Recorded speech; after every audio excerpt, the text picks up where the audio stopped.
Hello guys, I'm Stark, and recently we had Empire Wars being implemented here on the ranked system. So now everyone's playing Empire Wars, and I'm here to help you understanding how this mode works, which are the best civilizations, recommend some personal civilizations for each one of the maps, and also help you with two starts, one for archers and one for scouts. So let's not lose time here, and I will talk about the civilizations with a personal tier list that I have made. Notice that this is very personal, it's my tier list, other players can have different opinions. If you want to have one of your own, I recommend you to checking different ones and see what's going on, going to work, see what players are using in tournaments, especially on the Red Bull ones, and then you can make up your mind. So guys, this is my tier list. As S-tier civilizations, I am going to place both Aztecs and Mayans first. Why? The Meso civilizations are pretty strong. You can already start by making Eagle Scouts and massing Eagles as Aztecs. If you are playing Aztecs, you can pretty much just mass Eagles. And once you are on Castle Age, you can then react by using Siege to push, and there's pressure if your opponent is going for ranged units, or you can go for double monastery and help yourself converting enemy units if your opponent tries to go for either knights or long swordsmen. Also, you can even fight versus knights by mixing in some pikemen together with your eagles. But the idea here is to play full eagles. Mayans, well, you have the same ability of the Aztecs to play full eagles, of course, with less you won't be able to make army so fast, but you are still going to do it very very effective way, since Mayan economy is good. And you can also play with archers, which are truly great. So go for the archer opening, then you can choose if you want to play with eagles and siege and monks, or maybe if you just want to play with archers, that's fine as well. Another civ that I'm going to put here are the Chinese. And why the Chinese are so good? Well, they start now with some food during feudal age, which makes your start a bit more smooth, and their economical upgrades are cheaper. So also you also have extra food on the farm, so you are going to have some extremely strong economy, and you can play well with both scout or archer openings, and they are good not only for very open maps but also for more closed ones like lowland or more difficult to raid and be aggressive. So they're pretty solid. Well, Vikings shouldn't be out of this list because the Vikings are already great in regular game modes, but here you already start with all your villagers being affected by a wheelbarrow, so your eco is so strong that it can just put you ahead. Of course, these tier lists are more for a competitive level, so anything that I'm going to say here about the A or B tier civilizations, just take notes that they are going to be great choices anyway. I'm starting here with the Berbers, and why Berbers are great on this map. Since the Berbers, and that applies to other civilizations, are one of those civs that do not have any eco bonus on Dark Age, and their power spike starts later on in the game. In the case of the Berbers on the Castle Age, it means that you are already skipping one age, so you are closer to getting your power spike. And in the current map pool, we have a lot of open maps and maps where you can play full cavalry on Castle Age to dominate the map and try to win. You can try to go full knights or full camels on Eruption. You can do approaches like this on Meadow. You can even play lowland by walling yourself, skipping feudal age, and then dominating Castle Age with the strong and cheaper knights and camels, or even go for the camel archers to counter some other scav archer civs, such as the Magyars, Tatars, Huns, and so on. So I would put Berbers here as a very good option for Empire Wars mode. Then we have the Britons, and well, you will start with the ship. If you drop an archer range, you are probably going to outmass your opponent, and if you want to play with archers and play more defensively, well, why not the Britons? On runestones, you just need to add some walls to prevent the raidings to happen and mass up a big amount of archers. No problem with that, right? Ethiopians, also great archer civ, so another good option for you if you want to play with them. If you want to play more open maps, I think Franks can also be good. So I would put here then as an A tier. Their scout is stronger, so if you go for the scout meta versus a Berber, for example, you're already going to have some small advantage to your extra HP. Free horse collar gives your farms a nice boost on the beginning. Getting berries faster is also helpful. So you can even use Franks in maps like Frigid Lake, because you are going to have to make farms anyway, so this small bonus for the food and the farms will also help you to develop the eco, and you can also use them on regular maps when you want to fight for the center like middle, fight for the map control, or you can even use them on maps like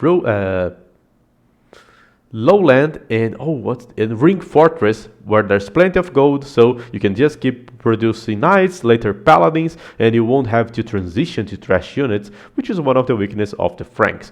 Another civilization that you should truly pay attention here on Empire Wars are the Magyars, and the reason is they have cheaper scouts and they already will benefit from extra attack on their spearmen, their scouts. They are skipping the Dark Age where they had no bonus. That was the only reason why they are not so competitive before. On this mode, they are way too competitive. Then you can play full castle with pikemen, knights. You can already start the transition to Cav archers, because once you are on Imperial Age, you are going to have access to recurve bow, giving yourself one of the best Cav archers in the game, and also Magyar roosters, which are an awesome combination.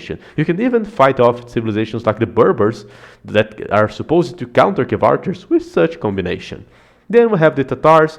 Well, Tatars will also benefit from the ship by getting extra ones. They will be able to develop the eco quite good. Plenty of those maps have lots of hills, so imagine that you are playing mountain range, imagine that you're playing eruption. Well, you can just sit your ass on the top of the hill and you are going to be just fine. The B tier civilizations here, guys, they are just not as great as the first two here, but they can still be very competitive here. So if you want to play with the Bulgarians, the cheaper blacksmith upgrades are very helpful, especially if you are playing a map like Arabia, like Runestones or Eruption, and you feel like you need to get a map control. You can try to go Bulgarians for mountain range as well by using the creep posts. And of course, if you are going to play versus that friend that loves to play with eagles, they have the free long swordsman upgrade, so that can be helpful in some occasions. I put Burmese here. No, they are actually C tier. Let's skip the Burmese. That was my mistake. Byzantines. Guys, Byzantines are quite interesting here. In some maps, you might have to fight for small trickles of water like Frigid Lake. There, Byzantines can shine because in low numbers, their fire ship are probably one of the best units for the water. In maps like Northern Iceland, Greenland, they're also great options. And that's basically it. They're pretty good, Civ. Huns, well, it seems Empire Wars is supposed to be a more aggressive map. You can also use Huns on open maps such as Meadows, even Marketplace, I would say. It's not that easy to wall, so you can still raid a lot. But basically, if you are a good raider, if you want to play with scouts, Huns are also a good option. Incas here, I'm just not going to put them on the A tier because I feel like they lack more capabilities to be more bonus to be compared to both Aztecs and Mayans. But they still can play with the Eagle style, which can surprise and screw up most of your opponents. Then we have the Indians, and why am I putting the Indians here? In open maps, people will most likely go for cavalry civs. So if you're going to play, I would use Middle as an example once again, which is the most open map to have the current map pool. You are going to see lots of guys going for Magyars, Franks, and so on. So going for the Indians is actually a good idea. You are going to do great versus Cav Civs and also going to do great versus Cav Archer Civs. You even have the Elephant Archer to counter Cav Archer Civs. There's a good game for you guys to watch between Leroy and MBL from Red Bull Wololo 4. You can just search it on YouTube. They were playing the map Ring Fortress. So Indians can also be good because they counter most of the civilizations that people will be using. But take note that they might suffer a bit if they are facing off one of the S tier Archer and Eagle civilizations.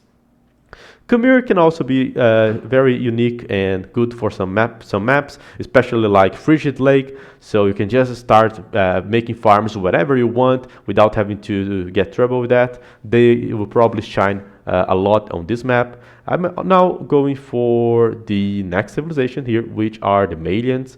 Their tech tree is good. They can still play as a as a cavalry civ, and they can also be a good counter to cavalry since they have the camels. Of course, the cheaper buildings helps a lot to get your build order going, which is great. Saracens, well, this one is a bit more complicated, but I would say that Saracens can be a B tier civilization, and in some maps they can be even S tier. Why? Because of the market. They have good galleys, and because of the market, you can just make incredible fast castle age times. So if you're going to play, for example, Northern Islands, I would recommend you to go for the Saracens and use one strategy that most people are using. But I'm going to talk specifically about the Civs later on. If you want to play Saracens in other maps, such as Eruption, such as Mountain Range, we can just start messing up archers, make a market to get castle age faster, and get priority on the big hill over your opponent. Another way of playing that. Now I'm going for the C tier civilizations, or the civilizations that I feel that might be lacking something. Burmese, well, they do not have great bonus. They are neither a great cavalry or a great archer civ. They only have the free wood upgrade. They can still be used, but I feel like they have nothing special compared to the other civilizations. Same for Celts. Same for Cumans, same for Italians, yes, even the Italians. But of course, if it's a water map, despite being a C tier in general, if we go, for example, for a map like Northern Isles, Italians are probably going to be A tier. So this is relative, depends on the map pool. But overall, they're not that great. Then we had Japanese, which are great civilization for random map, but right here you cannot use most of their bonus because you already start with lots of lumber camps and mining camps, so this bonus will basically be useless. But of course, if there's a map where you already start with fish, in the current map pool, I'm talking about Northern Isles, well, Japanese can be an A, even an S tier civ. Koreans, well, the only thing that they can probably offer you is a very solid archer play, since they already start with the armor upgraded. But apart from that, they are very predictable civ, and it's quite difficult to use them, especially if you are going to use them versus like A tier civs or S tier civs. You are just going to get run over by eagles, knights, and so on. Your wagons won't stand a chance. You might not even be able to come to a point of making that. Malay, well, you already start on the feudal age, so you just lost the 2 villager advantage that this civilization has on regular maps, which is quite bad. Vietnamese, let's bring them up here. They're not a C tier, they're actually B tier because of their eco bonus. Vietnamese can actually be solid, especially if you are going to play a map or versus players that are relying a lot on archer civs. They're also a good archer and counter archer civ, but they might fall short if they are playing a very open map versus a good cavalry civ. Since they lack the camel, their infantry is not great, so I feel like Vietnamese can truly suffer versus civs like Franks, Magyars, and open maps, and so on. So this is my tier list. I think that if you should focus on those 10 civilizations here. But if you also are good playing as Huns or with other civs, go for them. You are just going to do excellent games. Now that we have gone over the tier lists, I will make my personal recommendations for each one of the maps. But let's first make a small catalog of the maps here, because there are some exceptions, but you can use the tier list. For example, for rune stones, go for the tier list. Marketplace, go for the tier list. Mountain range, you can go for the tier list, or you can get a bit more abuse of the civs to get others. And now let's get to the specifics here. Mostly, go for the tier list and you are going to have good civs. But some maps are very different, and these are the ones that we are going to talk about. For example, we are going to talk about Frigid Lake. Frigid Lake is a map that you cannot farm around your town center, which means that your villagers are also far away from the TC and is not so easy to wall. So it mostly brings you a lot of action in the beginning, and since your opponent and you yourself are not going to be able to wall it soon, you might have to use a good civilization to raid the opponent. So if you want to go for the Magyars, there you are just going to be and you are a very aggressive player, you can do it. If you want to go for Franks as well, to drop the farms in other places. If you want to go for the Khmer, they can also work fine here. If you want to go for the Byzantines, well, they have good counters to cavalry civilizations and also a strong ability to contest the water in the center. Now let's go for another let's call it hybrid map, which is Greenland. In Greenland, shorefish is very important to ignore, but it's also a bit tricky. If you overcommit to that, for the fish, you might even lose because some player might dominate the water. So what I would suggest here is try to win the water early on, and for that I would recommend the Byzantines. Drop a dock, start making fire galleys and so on. Portuguese can also be used there, and you are going to do a good job. Vikings are quite okay, but you might not be able to mess up enough army if the Byzantine is pressuring you. Saracens is one of the civilizations most used there. You can start with galleys, use the market, click up fast, and go faster to war galleys. All the regular water civilizations from random map are going to work okay here. Viking, Italians, Portuguese, and so on. And if you want to go for a bold approach, going straight up for the fish, you can go for the Indians. All right, that's it. Now some small observations here.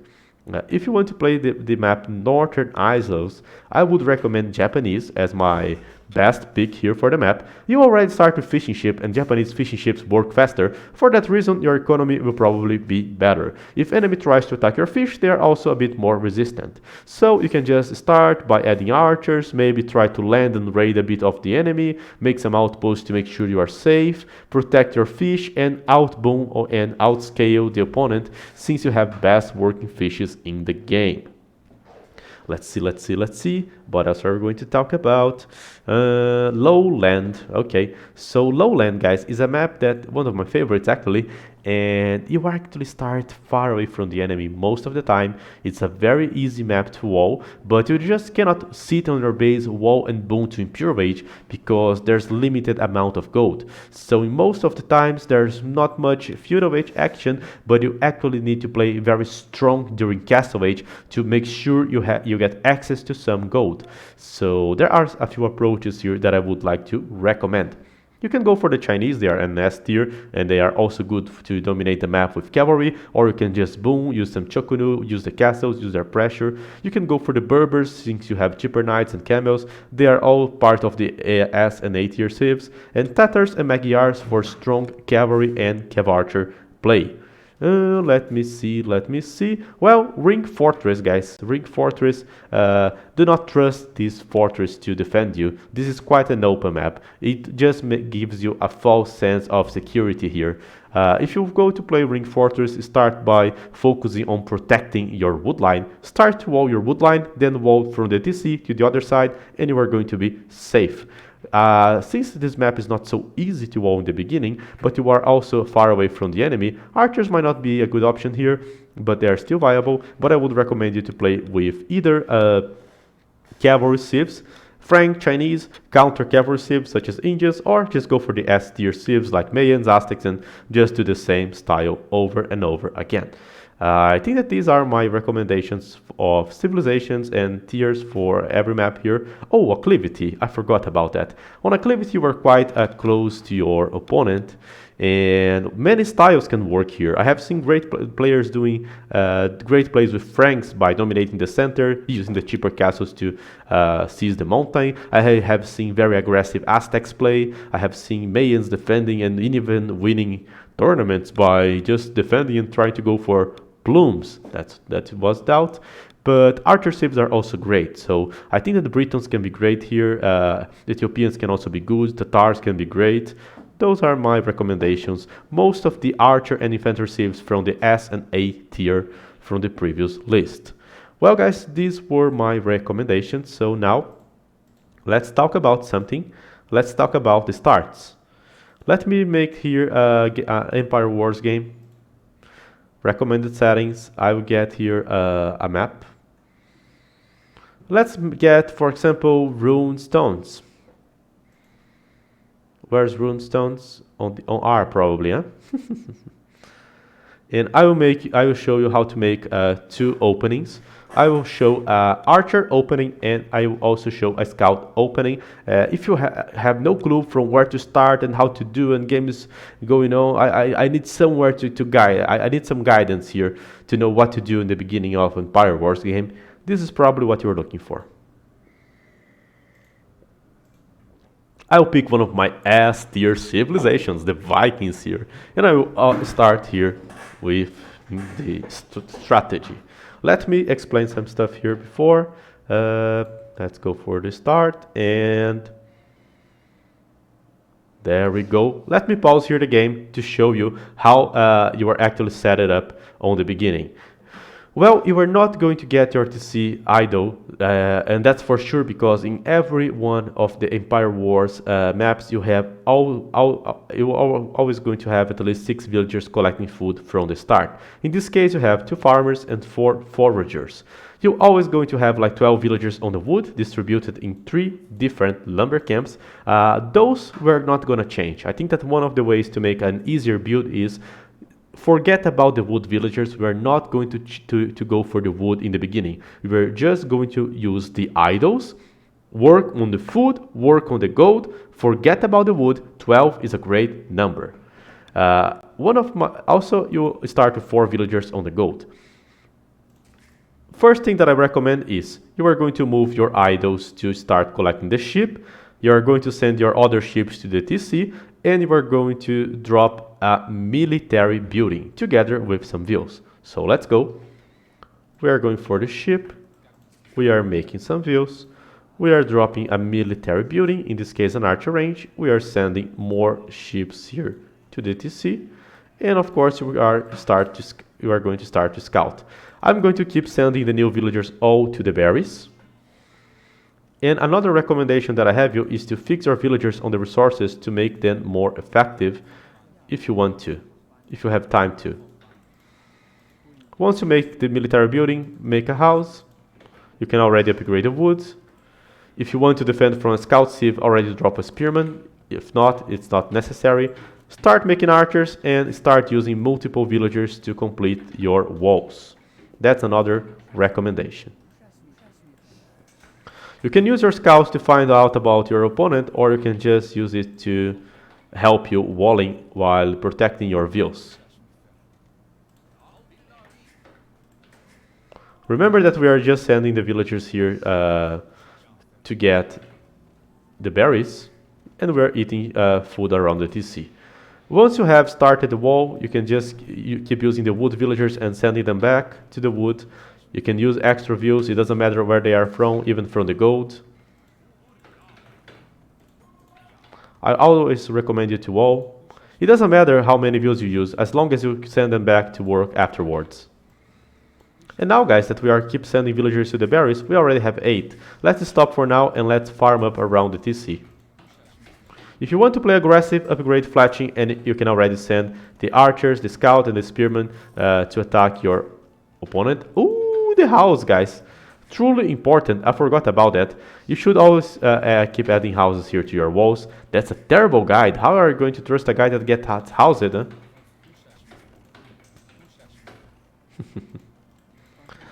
Anyway, we're finishing the wall. We can attack here with these units. They already have the fletching. If you're fighting versus a scout, send spearmen together. If it's just an archer war, no problem. I'm making the farms around here. And now, guys, I have already 18 villagers collecting food. Now that we have like 18 villagers collecting food, you can already keep adding villagers to the gold. I will just keep adding villagers to the gold until I have around 8, 10, it doesn't matter. I will soon have enough resources to go up. If you want to play archers, this is a good point for you to add already an archer range as soon as you can afford one. If you want to play knights, you just need to wait, because later you are going to drop a stable. Right here I play archers, so I will just add a second archer range here. That's a very basic build. I'm still doing lots of shit. I didn't even scout my opponent. That's not the focus. I'm trying to see the eco. But basically the idea here is walling or not yourself, just go for the 18 views on the food, lots on the berries in the beginning. Keep going for the gold, and you are soon going to be able to click up. If you want to focus on archers, you can even add a second mining camp. We already have 800. We already have, guys, like 800 food here. That's obviously because you are Vikings. Our eco is slightly better. After you click up to Castle Age, upgrade the gold. If you want to play archers with 2 or more ranges, I don't know, but just make sure you have enough villagers on the gold. You can even minimize a bit of the villagers that you have on the food. Keep making archers as long as you can. We are housed again. We are terrible at doing this. You can upgrade now the horse collar once you upgrade it to castle together with the gold mining upgrade. Let's delete the spearman, then we don't get housed, huh?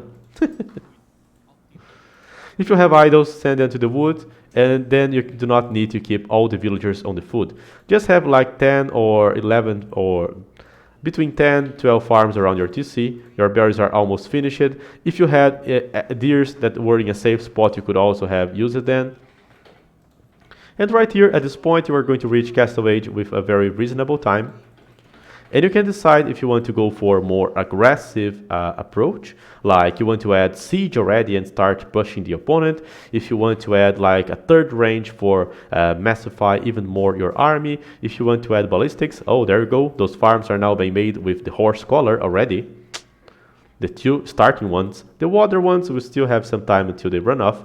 Or you can go for a more booming approach if you want to, if things are a bit more calm. And then just proceed to add 2 extra TCs as soon as you reach Castle Age. I'm going for the booming just to show how you can set the economy here. Upgrade crossbow. Oh, we're losing crossbows. Then we're not housed. Upgrade the wood. Make your TCs whenever you want. I recommend making, if you're going for the booming approach, at least 1 TC that shields your gold from the opponent. If the opponent comes here, he'll see the TC first. Keep going for the archers. Get a villager to make houses, because we won't afford to keep losing archers. Houses are a huge problem, right? I should have made this video in a day I was a bit more awake. And once you finish your TCs, the only thing that I recommend here is that you get, as soon as you can, 18 villagers working on the food. You can of course use the deers or other food sources depending on the map, or just regular farms. Here guys, for example, I'm going to use 4 villagers to get this deer, add 4 more farms here as soon as possible, and voila, I have 3 TCs. I'm still making army. The farms are now being remade, and those TCs are never going to stop because I will have 18 villagers collecting food as soon as this villager finishes the farm. Right here, I'm booming. It's like even 10 minutes now, and I can choose what to do. Do I want to play with more archers? Do I want to add siege? Do I want to make ballistics? For example, I could choose here to go and start with mangonels. Or I could make an university and then save up for ballistics. But that's basically that. A very solid eco. Right here, if you already play a regular random map, you probably know where to go, where to develop, where to run. I think that you are probably home here. Want to go to Imperial Age with an archer civ, add a minimum of 26 villagers on the foot, so keep adding farms.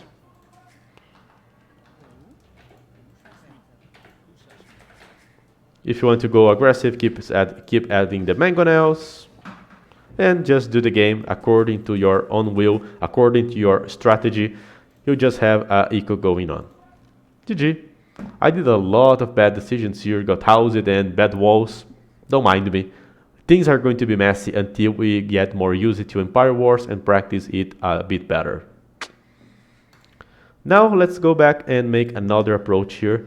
I will use the example of another map to make a scout opening. I will use the example of the map. I will actually use Magyars, my 8th-year civilization, cavalry civilization, and I will use, for example, the map Meadows. I think that meadows are a great map. Why meadows is good for scouts? Because most of the resources are far away from the TCs, so you have plenty of spots to attack the opponent. We're about to start the game. There we go. We started the game. This is Meadows. Basically, how does this map works? You have a mill, which is very far away from the TC. Your wood line is very far away from the TC. There are only 4 wood lines on the map. Let me even show you. There is this one, this one, this one, this one, like 4 woods. There are some small lakes here, but they don't worth fishing like in the map 4 lakes. And since our wood is very far away from the TC, well, there are different approaches here. One that I recommend is that you send spearmen to defend the wood line from scouts. You can start building your stable here or there. But the other important thing whenever you want to play with the scout opening is you are going to take away your villagers from the gold in the beginning. Okay, so let's go for it. Making vills, getting the ship, making a stable, taking away the views on the gold. And where did I send them? To the food. You are just going to scout, overreact a bit regarding the number of villagers that you are sending to the food. Later we can take care of that. Another important thing is if you find extra resources of extra food sources like tears or another berry, you can collect it. That's very good for maps like this. Start making the scouts. Drop here the more houses. If you want to start some walls, that's a good time to do so. For example, in Meadows, you can even wall towards the TC. Like slowly start to building your wall. It will at least make it more predictable where your opponent is going to attack you. As soon as I can, I will upgrade the wood.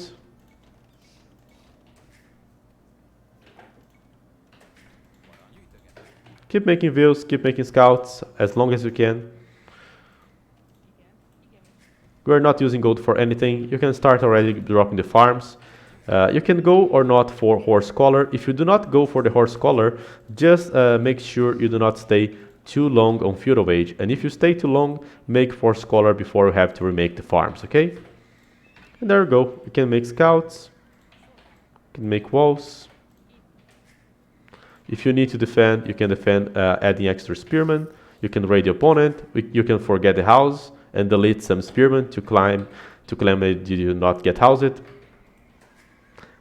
Yeah, guys, I think that don't forget the house is an advice that I should give to myself.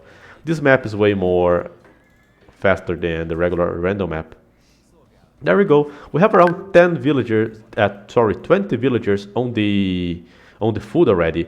And here you can do whatever you want. You can add a second stable. You can start collecting gold to go for the castle age. You can start upgrading your scouts, both the bloodlines on the stable and the attack on the armor in the blacksmith. Try to force your opponent out of it, and then you can choose if you want to go for a full scout approach, if you want to play with scout and archers. Well, it's always up to the player. But in maps like this, look how far away those villagers are from the TC. I'll just keep my scouts following this view so you guys see how long it will take until it gets to the TC.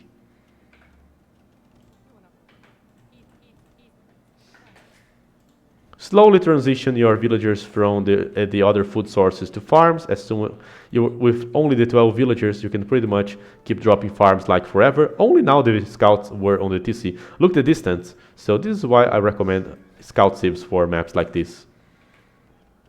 And then it's just a matter of when do you want to stop making scouts and clicking up, or even if you keep making scouts, eventually you are going to have enough resources to click, since we have made like 20 or 22 views to the food.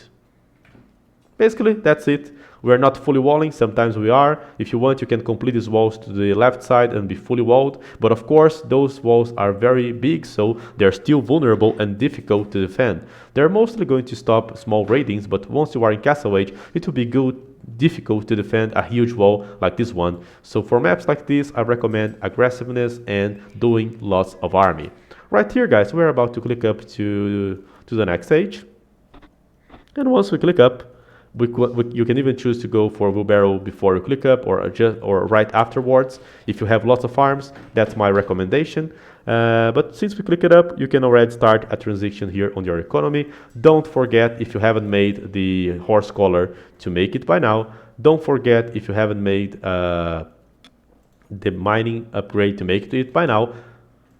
Add farms, use extra resources, like if we had deers and we had some here on the back, you can even go for them if it's safe.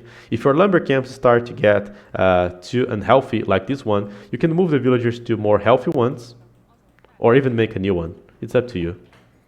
Upgrades, upgrades, upgrades, new stables, and right here you can even go for 3 stables if you want to. If you want to play straight up 3 stables, my only advice is make sure you have at least 22 or 24 is better, farms. If you don't, just start with 2 stables.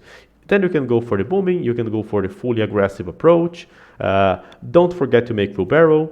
That's basically a small opening here for scouts. Guys, those are not the most effective builds. I haven't huge studies on those, but just keep to the basics, like keep the villagers on the wood, try to maximize the amount of views you send to the food. Now I'm starting to remake the farms, and they're all going to be remade with horse collar. Keep sending villagers to the gold if you want to play knights. You can choose to add more town centers. You can choose to play with 1 TC. If you need, keep adding scouts, keep adding spearmen. Play the game according to each situation. But the early eco, I think that we probably got it. If you get the idea, hope you enjoy it. That was my video, the small guide to Empire Wars, and I hope you guys have good games on it. GG.